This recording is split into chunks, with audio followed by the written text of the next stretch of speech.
All right, let's get right into it. We're going to talk about the words of Abraham Lincoln. Now, that means the things he actually said, and maybe even more interestingly, the things he didn't. And this isn't just some dusty history lesson. It's really an explainer about how words build a legacy, and how the stories we tell can sometimes cast a shadow that's bigger than the truth itself. So let's start with this metaphor, one that's often tied to Lincoln himself. It perfectly sets the stage for everything we're about to explore. The idea is that character, that's the tree. It's the real, solid thing. And reputation, well, that's just the shadow. And this applies so well to his own words. There's the real thing he said, and then there's this long, long shadow cast by quotes he never even uttered. And really, that's the big question here, isn't it? We see these incredibly inspiring quotes attached to Lincoln's name all over the place, on the internet, in books, you name it. But how many of them are just part of that shadow? And what does it say about us when we pay more attention to the perception of someone than the reality? Okay, so first things first, let's put on our detective hats. We're going to take a couple of the most famous Lincoln quotes and put them under the microscope. Let's see if they really hold up. I'm sure you've seen this one. It's short, it's punchy, it's super inspiring, and honestly, it feels like something Lincoln would say, right? It's all about integrity, doing your best, which is a huge part of his public image. But did the words actually come from him? Well, when you look at the timeline, the story gets pretty clear. The very first time this quote was ever linked to Lincoln in print was in 1946. Think about that. That's 81 years after he died. But way before that, back in 1897, a well-known editor had already published the story of where it really came from. And here it is. This is the tree, not the shadow. The quote actually comes from the novelist William Makepeace Thackeray.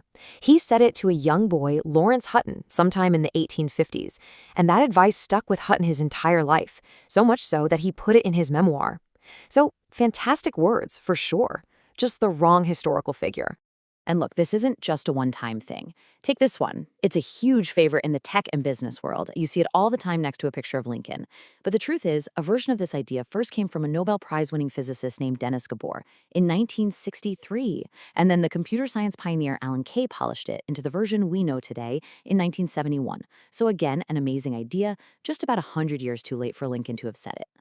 So, okay, if those quotes are the shadows, what about the tree? Let's move on from the myths and take a look at the words Abraham Lincoln actually spoke, because, honestly, they're arguably way more profound. This is where you find the real man. Now this is pure Lincoln. It doesn't have that quick, snappy feel of a modern motivational poster, but it tells you so much more about how he thought. This isn't just about walking, of course. It's about his entire approach to progress, to determination, to leadership. Let's just break that down for a second. This slow walk was all about choosing the right direction over just moving fast. Lincoln was famous for being incredibly deliberate, for thinking through every possible angle. People at the time actually got frustrated with him, thinking he was too slow. But for him, every single step forward had to be permanent. Once he took that ground, he was never, ever giving it back. And this is the perfect example. The Emancipation Proclamation, that wasn't some snap decision made in the heat of the moment. It was the result of a long, slow, deliberate walk. So when he finally made that move, it was an irreversible step forward, a foundation for the future that you just couldn't walk back from. His slowness, that was his strength. And you see this deliberate power, this slow walk towards the perfect expression of an idea, nowhere better than in the Gettysburg Address. I mean, in just 272 words, he didn't just honor the soldiers, he completely reframed the entire meaning of the Civil War, and really the purpose of America itself. But what's so fascinating is where some of that powerful language came from. 4 months before Lincoln gave that speech, a New York Times journalist named Samuel Wilkerson was writing from the battlefield at Gettysburg. He actually wrote his dispatch while sitting next to the grave of his own son who had just been killed. And in that moment of grief, he called for a second birth of freedom. And then you hear Lincoln. He takes that raw, heartbreakingly powerful idea and distills it into this perfect, immortal phrase, a new birth of freedom. It's like he could hear the feelings of an entire nation and turn them into poetry.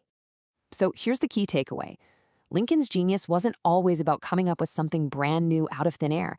So often it was about his incredible ability to listen, to absorb the most important ideas floating around, and then to refine them into their absolute most powerful and memorable form.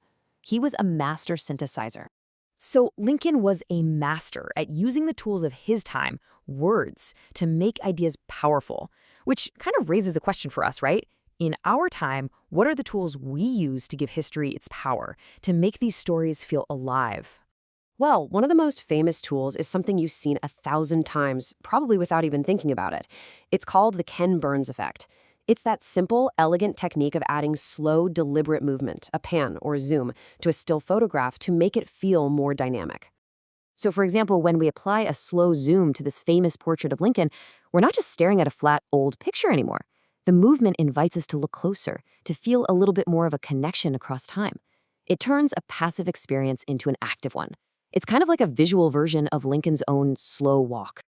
And that same idea of deliberate choice applies to how we present words themselves today. For text on a screen to really have an impact, every little detail, from the font you pick to the spacing between the letters, has to be chosen carefully to boost the message, not distract from it. Just like Lincoln choosing his words, every choice matters. And this brings us all the way back to that first metaphor.